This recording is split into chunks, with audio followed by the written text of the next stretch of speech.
connection oriented dengan netcat atau socket.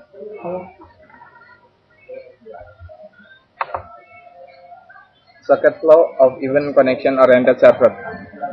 Urutan soket ini menyediakan panggilan deskripsi grafis. Ini juga menggambarkan hubungan antara server dan aplikasi klien dalam koneksi berorientasi desain. Setiap set harus berisi link ke catatan penggunaan pada API tertentu. Jika Anda memerlukan informasi lebih rinci tentang penggunaan API tertentu, contohnya adalah koneksi berorientasi server. Koneksi berorientasi server atau connection oriented server. Yang pertama, soket berfungsi untuk mengembalikan fungsi soket deskriptor mewakili titik akhir.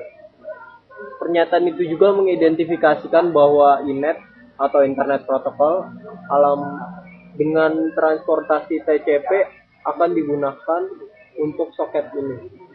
Yang kedua, set socket.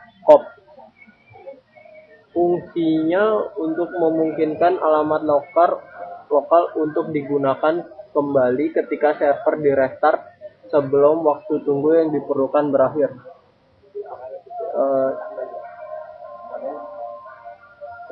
Yang ketiga, bin. Fungsinya untuk mendapatkan nama yang unik untuk soket. Yang keempat adalah listen, memungkinkan server untuk menerima koneksi klien masuk. Kemudian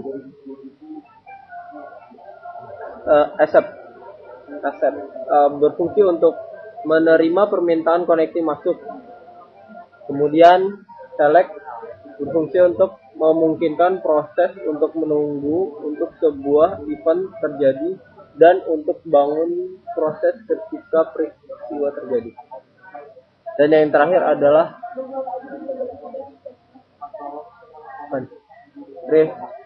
rest, itu berfungsi untuk menerima data dari aplikasi klien.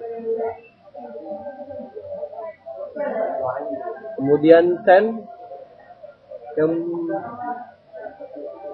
yang berfungsi untuk mengembalikan data ke klien.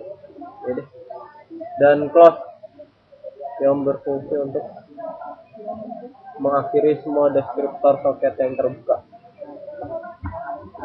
Selanjutnya, connection oriented client.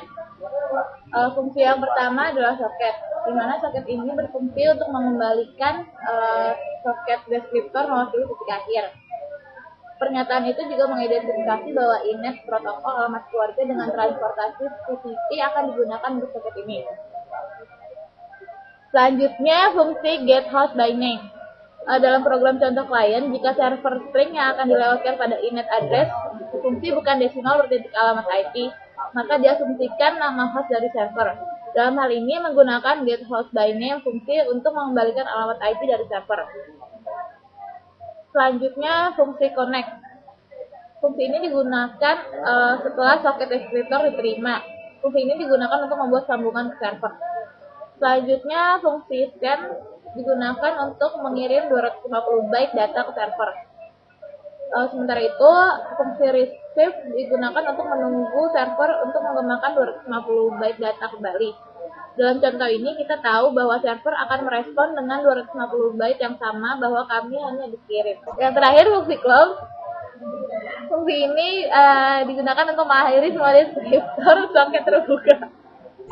Selanjutnya, gambar ini menunjukkan hubungan antara klien server antar soket API untuk sebuah koneksi berorientasi protokol. Awalnya server akan melakukan fungsi soket, kemudian akan melakukan fungsi bind, selanjutnya melakukan fungsi listen dan accept, sedangkan klien akan melakukan fungsi soket dan get host by name. Kemudian klien akan melakukan fungsi connect dan melakukan connection establishment dengan server, di mana setelah server melakukan fungsi accept akan memblok koneksi sampai mendapatkan koneksi dari klien. Setelah mendapatkan koneksi dari klien, server akan melakukan fungsi select dan receive, di mana data diterima dari klien dengan fungsi send. Setelah receive, server akan melakukan proses request yang didapat dari klien dengan fungsi send. Kemudian akan mengesend atau mengirim kembali data kepada klien dan klien akan menerimanya dengan fungsi receive. Kemudian setelah itu server dan klien akan melakukan fungsi close untuk menutup koneksi.